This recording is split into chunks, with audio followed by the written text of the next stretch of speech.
Hola, estimados del primer Antonio Escármeta, espero que se encuentren muy bien junto a sus familias.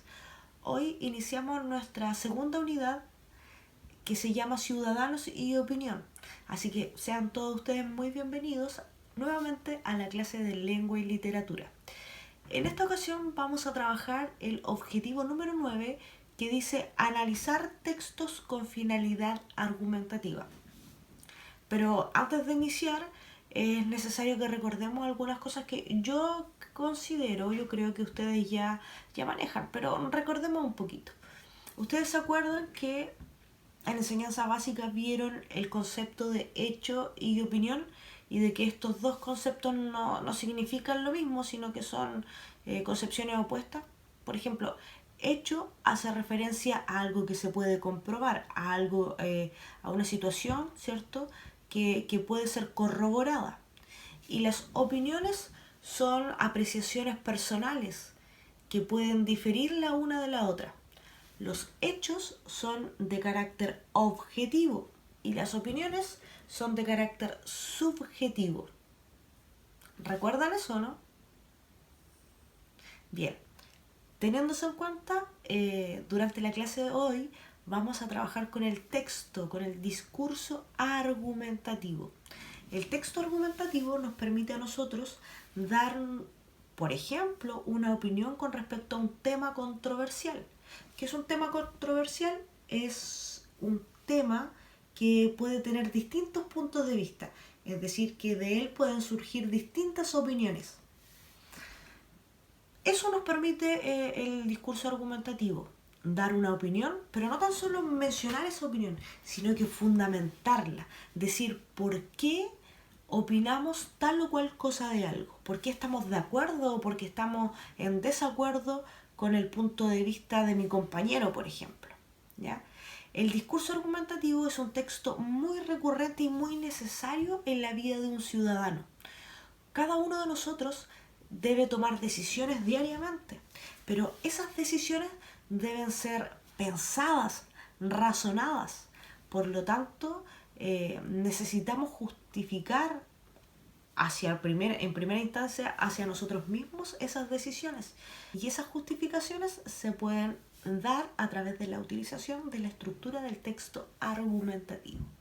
Bien, vamos a ver en qué consiste este discurso. Atención. Ok, el discurso argumentativo. Bien, el discurso argumentativo tiene un carácter dialógico.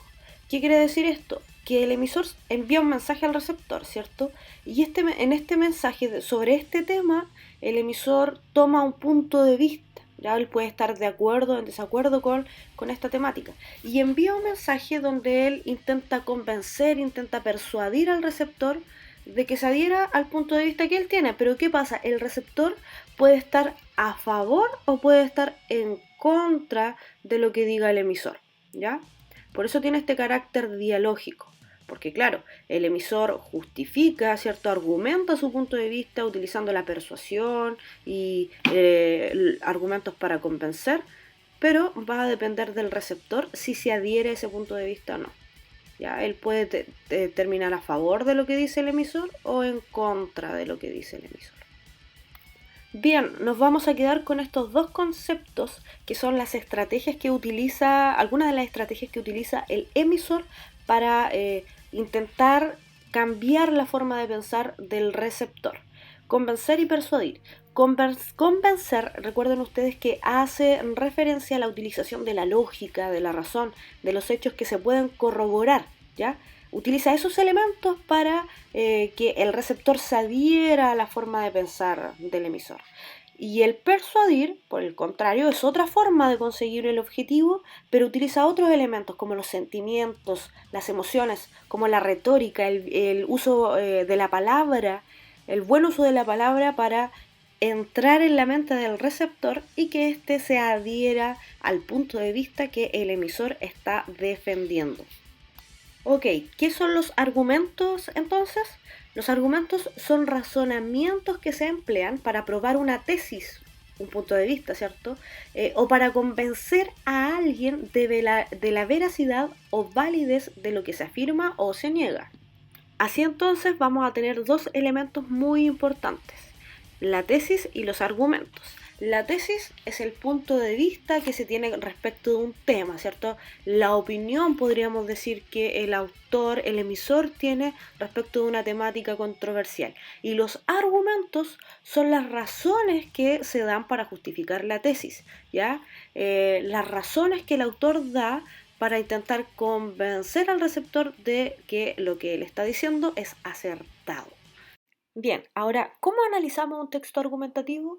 Para poder analizarlo, lo primero que tenemos que hacer es identificar la tesis, identificar la postura del autor, el punto de vista. Pero, ¿cómo podemos reconocer la tesis o punto de vista? Ahí en la imagen hay algunos tips para poder realizar esa acción. Número 1, se trata de la idea principal del texto argumentativo, todas las otras apoyan a esta idea principal. Es una proposición polémica, es decir, que genera debate. Algunos pueden estar de acuerdo y otros en desacuerdo. Puede ir antecedida de ciertas expresiones como yo opino, considero, desde mi punto de vista, es necesario que...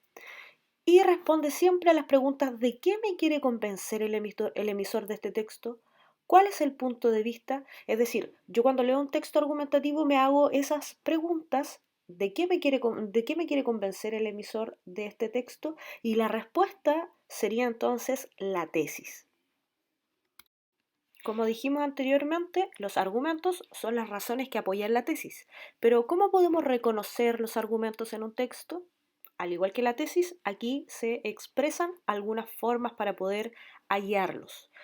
Número 1, son ideas que apoyan o defienden el punto de vista o tesis. 2, pueden ir antecedidos de ciertas expresiones, como los conectores porque, dado que, ya que. Responden siempre a la siguiente pregunta.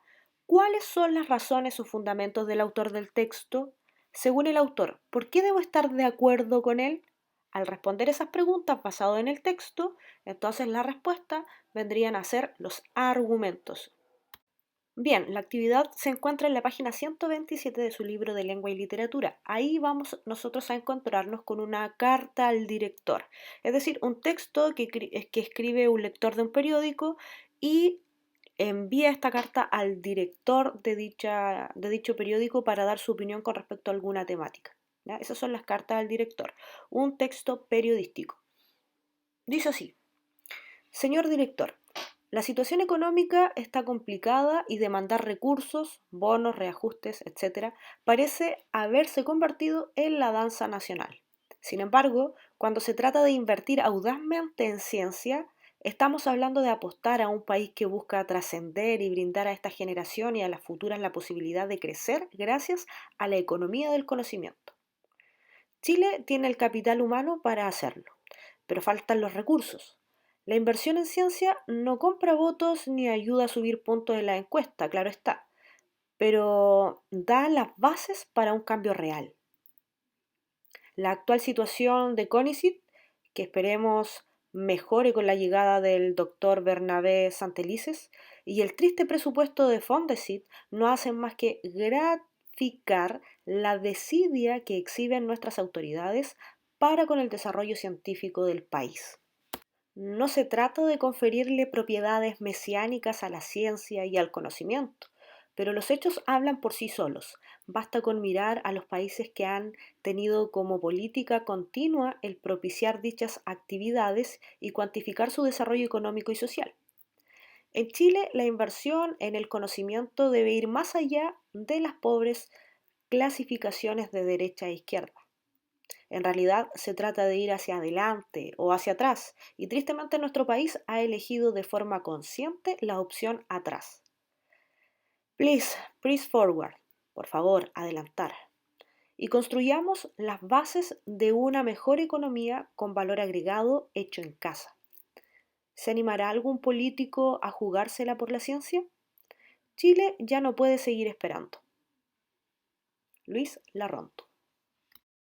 Ok, ¿qué es lo que deberá hacer usted? Responder estas 4 preguntas que aparecen abajo de la carta al director que acabamos de leer, responderlas de manera completa y ordenada en sus cuadernos y además autoevaluarse con la escala de apreciación que aparece en pantalla.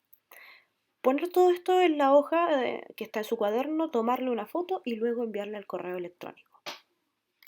Eso es, estimado, que estén muy bien. Nos vemos el próximo lunes con un nuevo video de lengua y literatura.